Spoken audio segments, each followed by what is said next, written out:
तो hello everyone, कैसे आप सभी। आई होप कि आप सभी लोग अच्छे होंगे। जैसा कि आप देखे होंगे, मैंने अपने चैनल पे लाइव आकर और जो है मैंने एक नोटिफिकेशन दिया। पहली नोटिफिकेशन तो ये दिया कि मुझे कॉमन कोल्ड हो चुका था, तो इसके वजह से जो है थोड़ी वीडियो बनाने में दिक्कत आ रही थी, साउंड भी क्लियर नहीं आ रहा था। इसकी वजह से मैं वीडियो 2 दिनों से अपलोड नहीं कर पा रहा था।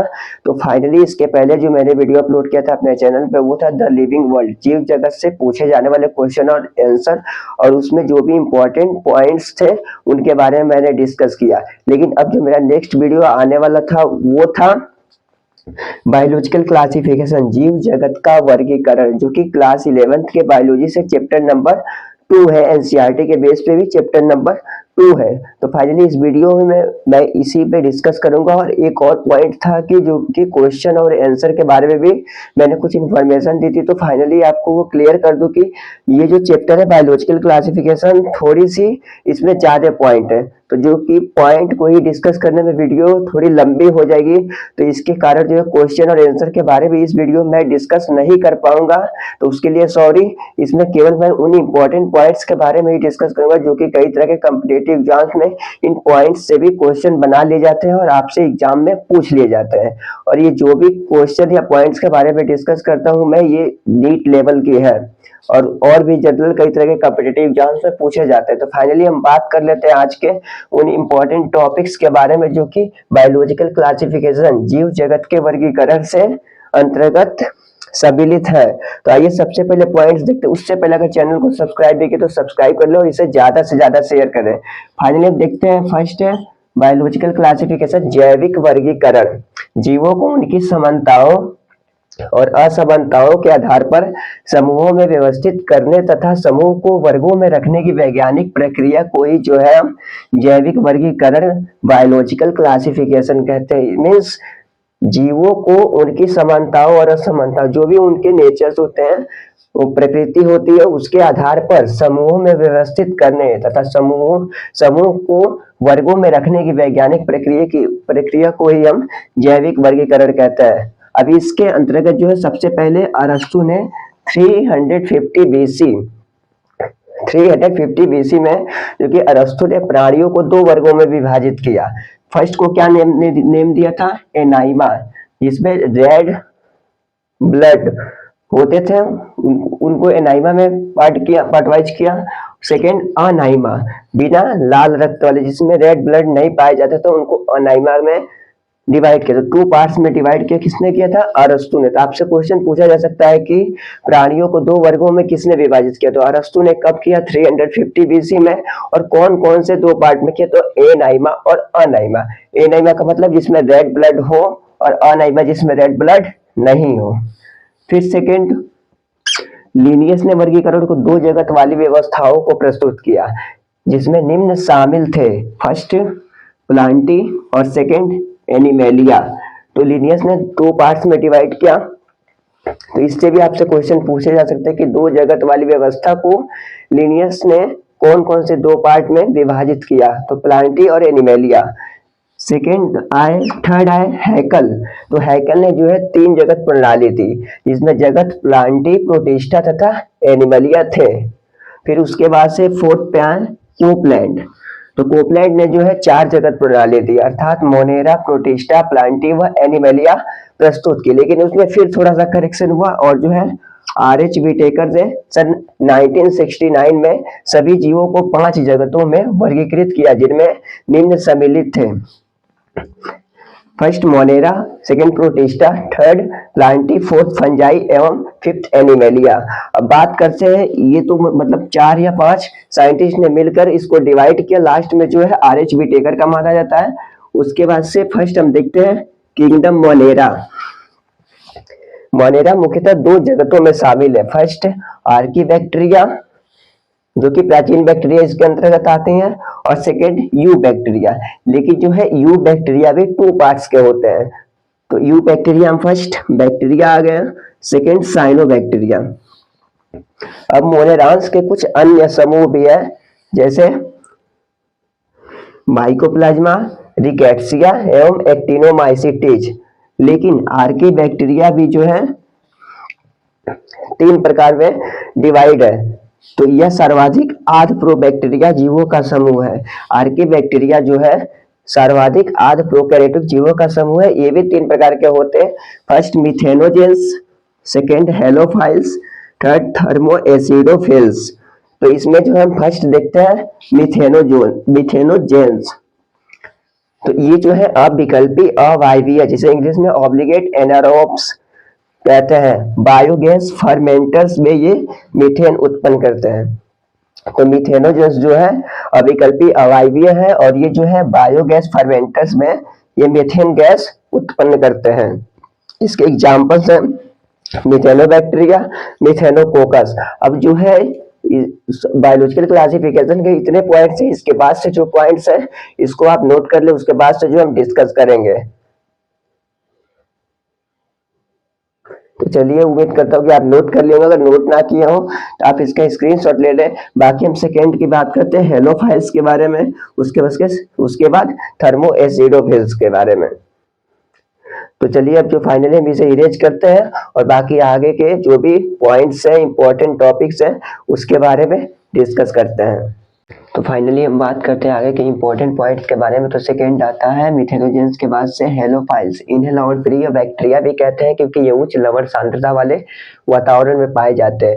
थर्ड आता है थर्मोएसिडोफिल्स। ये अत्यधिक अम्लीय वातावरण जो कि 2 से कम पीएच होता है उसमें रहते हैं, जिसका तापमान अत्यधिक उच्च 110 डिग्री सेल्सियस होता है। ये सल्फर के गर्म झरनों में जो है पाए जाते हैं। फिर नेक्स्ट पॉइंट आता है पेप्टिडोग्लाइकेन। पेप्टिडोग्लाइकेन कोशिका की भित्ति जीवाणुओं का विशिष्ट गुण होता है, क्योंकि बैक्टीरिया की कोशिका की ये संरचनाएं कोशिका भित्ति के बाहर पाई जाती है, जैसे कि ग्लाइकोकैलिक्स या कैप्सूल, फ्लैजिला, फिम्ब्री एवं पिलाई। और नेक्स्ट, कोशिका भित्ति के अंदर पाई जाने वाली संरचनाएं भी निम्न है: प्लाज्मा झिल्ली, मीजोसोम या मीसोसोम, न्यूक्लियोइड, कोशिका द्रव्य आदि। नेक्स्ट पॉइंट आता है आकार के आधार पर बैक्टीरिया का वर्गीकरण निम्न प्रकार है: कोकस, बैसिलस, स्पाइरिलम, विब्रियो या वाइब्रियो एवं प्लियोमॉर्फिक। फिर नेक्स्ट पॉइंट आता है अभिरंजन। अभिरंजन का मतलब रंगहीन करना या रंग युक्त करना, मतलब जिसका कोई रंग परिवर्तन ना हो। तो फर्स्टली क्रिश्चियन ग्राम द्वारा सन 1884 में विकसित किया गया, जिसे ग्राम स्टेनिंग नाम दिया गया। तो फर्स्ट उसमें था ग्राम पॉजिटिव, जो कि एकल परत वाले टिकोइक अम्लयुक्त तथा ग्राम अभिरंजित होने वाले हैं, उदाहरण बैसिलस सबटिलस। फिर सेकेंड है ग्राम निगेटिव।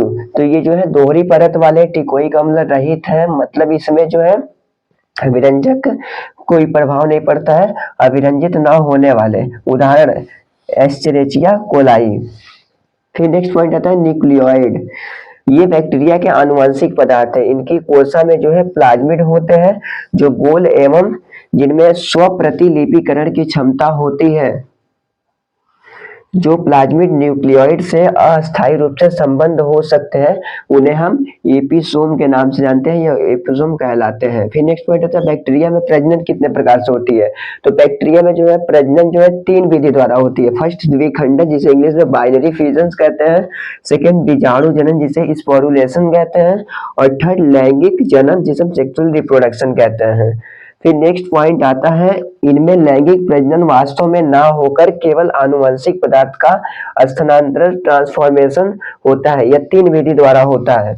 फर्स्ट रूपांतरण ट्रांसफॉर्मेशन हो गया, सेकेंड पराक्रमण ट्रांसडक्शन, फिर थर्ड संयुग्मन, जिसे कॉन्जुगेशन कहते हैं इंग्लिश में।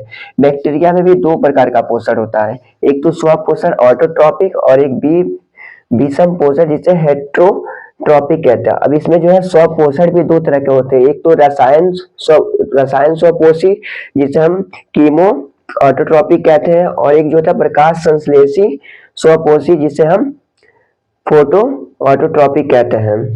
तो फाइनली इनके पास के बारे में भी डिस्कस करेंगे। विषम पोषण भी जो है 2 या 3 टाइप्स के होते हैं, तो इसके बारे में डिस्कस करेंगे। पहले आप इस सभी को नोट कर ले अगर नोट ना किए हो तो, और नहीं तो आप इसका स्क्रीनशॉट ले ले। बाकी हम इसको इरेज करें और आगे जो है और भी इंपॉर्टेंट पॉइंट्स हैं उनके बारे में डिस्कस करें। और अगर चैनल को सब्सक्राइब नहीं किया तो सब्सक्राइब जरूर करें और इसे ज्यादा से ज्यादा शेयर करें। तो चलिए, फाइनली उम्मीद करता हूँ कि आप नोट कर लिए होंगे, ना नोट किए हुए तो जो है आप इसका स्क्रीनशॉट ले लें। अभी इसे हम इरेज करने वाले हैं और इसके आगे के बारे में, आगे पॉइंट्स के बारे में डिस्कस करने वाले हैं। तो फाइनली हम बात करते हैं अब आगे के इंपॉर्टेंट टॉपिक्स के बारे में। तो उसके बाद से जो आता है स्वपोषण आता है तो ये दो प्रकार के होते हैं, केमो ऑटोट्रॉपिक जिसे हम हिंदी में रसायन पोषी कहते हैं, और बी आता है फोटो ऑटोट्रॉपिक जिसे हम प्रकाश संश्लेषी पोषी कहते हैं। सेकेंड आता है विषम पोषी बैक्टीरिया कितने प्रकार के होते हैं, तो ये 3 प्रकार के होते हैं, मृतोपजीवी जिसे इंग्लिश में सेप्रोट्रॉपिक कहते हैं, बी सहजीवी सिम्बायोटिक कहते हैं, और सी परजीवी जिसे पैरासाइट कहते हैं। नेक्स्ट पॉइंट आता है माइकोप्लाज्मा। ये सभी जीवित प्रोकैरियोटिक जीवों में सरलतम व सूक्ष्मतम है, मतलब ये सभी जो भी जीवित प्रोकैरियोटिक पाए जाते हैं उनमें जो सरलतम व सूक्ष्मतम है, ये बिना ऑक्सीजन के भी रह सकते हैं।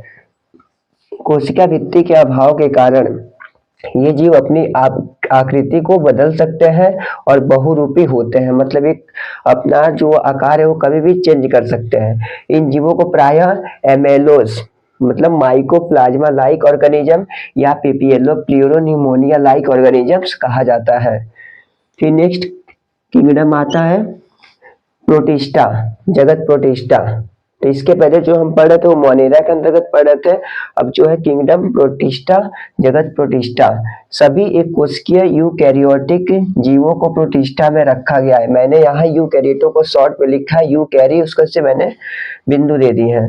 तो इनको जो है प्रोटिस्टा में रखा गया है, लेकिन इस जगत की सीमाएं सुपरिभाषित नहीं है। यह प्रोकैरियोटिक जगत मोनेरा एवं जटिल बहुकोशिकीय जगतों जैसे फंजाई, प्लांटिवा, एनिमेलिया के बीच एक योजी कड़ी जिसे हम इंग्लिश में कनेक्टिंग लिंक के रूप में कार्य करता है।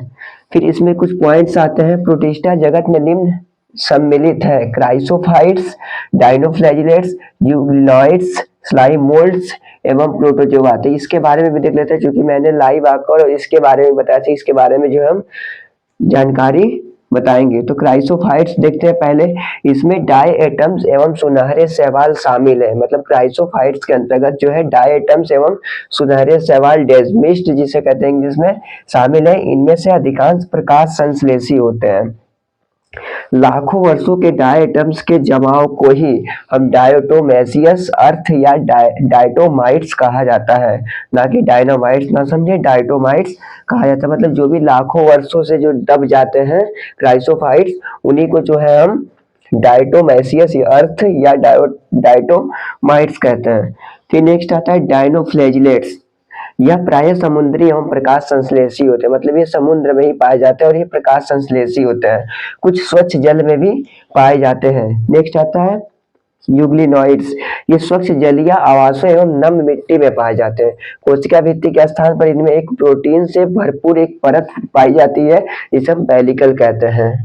तो फाइनली यूग्लिनॉइड्स जो है ये स्वच्छ जलीय आवासों एवं नम मिट्टी में पाए जाते हैं और इनमें एक प्रोटीन की परत पाई जाती है जिसे हम पेलिकल के नाम से जानते हैं। फिर नेक्स्ट आता है स्लाइम मोल्ड्स, या इसे औपंक कवक भी कहते हैं। ये क्लोरोफिल रहित मृतोपजीवी प्रोटिस्ट जीव है, मतलब इनमें क्लोरोफिल नहीं होता है, जो नम व अंधेरे स्थानों पर व्यापक रूप में पाए जाते हैं। क्योंकि ये अंधेरे स्थानों पर जहां नमी होती है वहां बहुत अधिक मात्रा में पाए जाते हैं।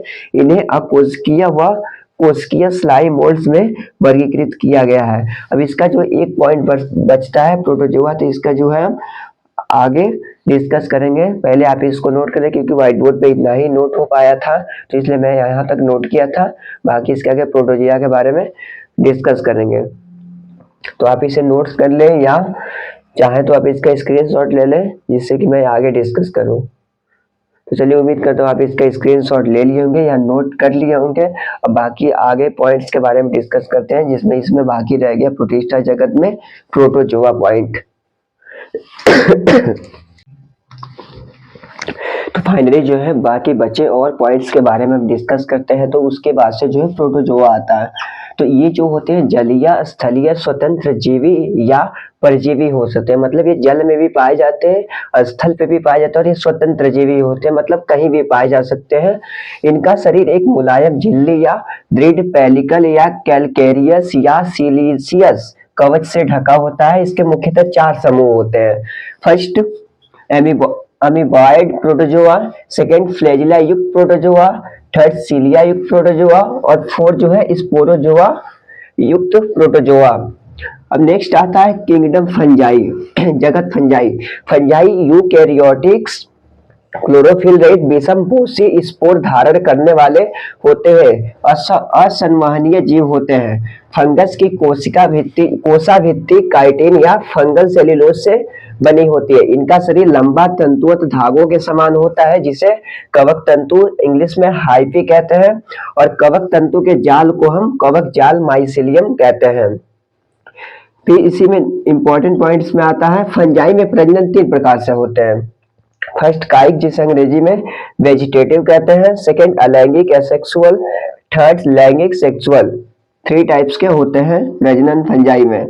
फिर नेक्स्ट पॉइंट आता है, आनुवंशिक रूप से भिन्न एवं 2 संयोज्य स्ट्रेन्स के अलग अलग थैलाई में होने की घटना को हेटेरोथैलिज्म या हिंदी में विषम थैलसता कहते हैं। इसको A.F.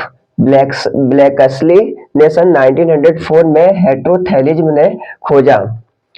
फिर नेक्स्ट पॉइंट आता है, फंजाई सहजीवी के रूप में रह सकते हैं, शैवाल के साथ लाइकेंस के रूप में एवं उच्च पादपों की जड़ों में माइकोराइजा के रूप में फंजाई सहजीवी के रूप में रह सकते हैं। फिर किंगडम प्लांटी, जगत प्लांटी, इसमें सभी यूकैरियोटिक क्लोरोफिल युक्त प्रकाश संश्लेषी बहुकोशिकीय जीव शामिल है। कुछ आंशिक रूप से विषमपोषी भी होते हैं, जैसे कीटभक्षी पौधे या परजीवी। ये सर्वव्यापक होते हैं, ये सभी जगह पाए जाते हैं। इनमें शैवाल, ब्रायोफाइट्स, टेरिडोफाइट्स, जिम्नोस्पर्म एवं एंजियोस्पर्म आदि सम्मिलित होते हैं। फिर नेक्स्ट आता है किंगडम एनिमेलिया, जगत एनिमेलिया। यह विषमपोषी यूकैरियोटिक बहुकोशिकीय जीव होते हैं, जिनकी कोशिकाओं में कोशिका भित्ति व क्लोरोफिल का अभाव होता है। ये होलोजोइक, जिसे हिंदी में प्राणी समभोजी पोषण को दर्शाते हैं। ये पौधों पर निर्भर रहते हैं। ये एक निश्चित वृद्धि का अनुसरण भी करते हैं। फिर नेक्स्ट आता है पॉइंट वायरस। ये न्यूक्लियो प्रोटीन से बना होता है। इसमें 2 भाग निहित होते हैं, न्यूक्लियोइड एवं कैप्सिड।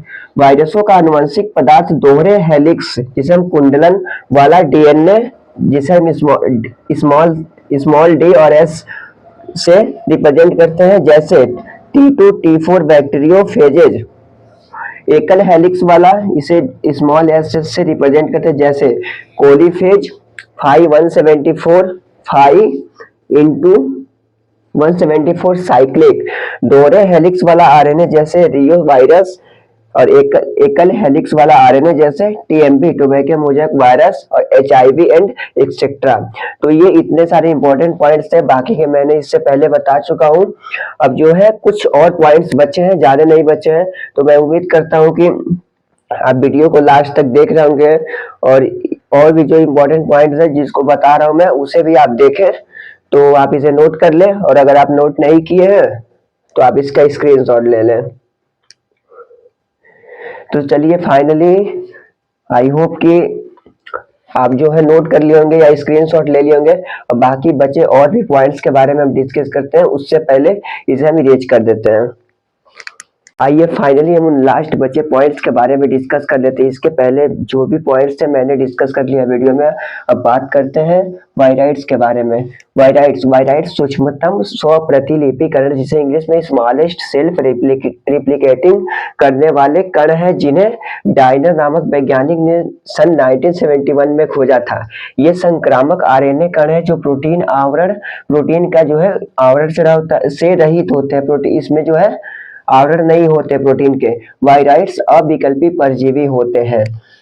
फिर नेक्स्ट पॉइंट है लाइकेंस।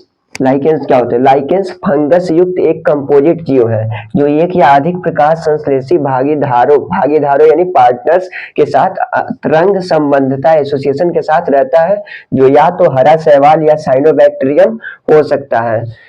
इसी में इंपॉर्टेंट पॉइंट्स में आता है, लाइकेन के फंगल भागीदार को कवकांश माइकोबियम कहते हैं, तथा इसका प्रकाश संश्लेषी भागीदार, जैसे कि मैंने ऊपर बताया, शैवाल या साइनोबैक्टीरियम को शैवालांश फोटोबायोंट कहते हैं।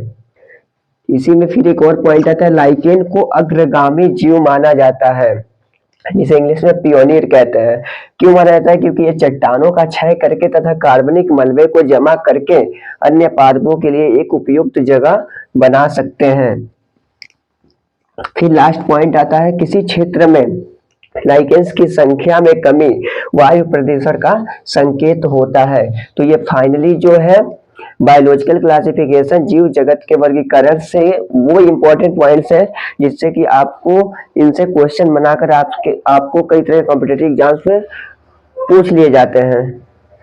तो फाइनली ये इंपॉर्टेंट पॉइंट्स के बारे में डिस्कस हो गया। बाकी जो क्वेश्चन और आंसर है उसको मैं सेकेंड वीडियो में अपलोड करूंगा, क्योंकि ये वीडियो काफी लंबी हो जाएगी। अभी केवल मैंने इंपॉर्टेंट टॉपिक्स के बारे में डिस्कस किया है, तो इतनी लंबी वीडियो हुई है।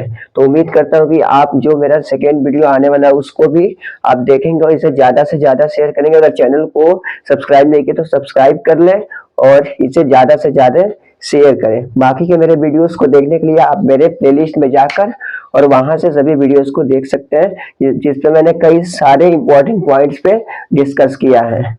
तो आज के लिए बस इतना ही। जय हिंद।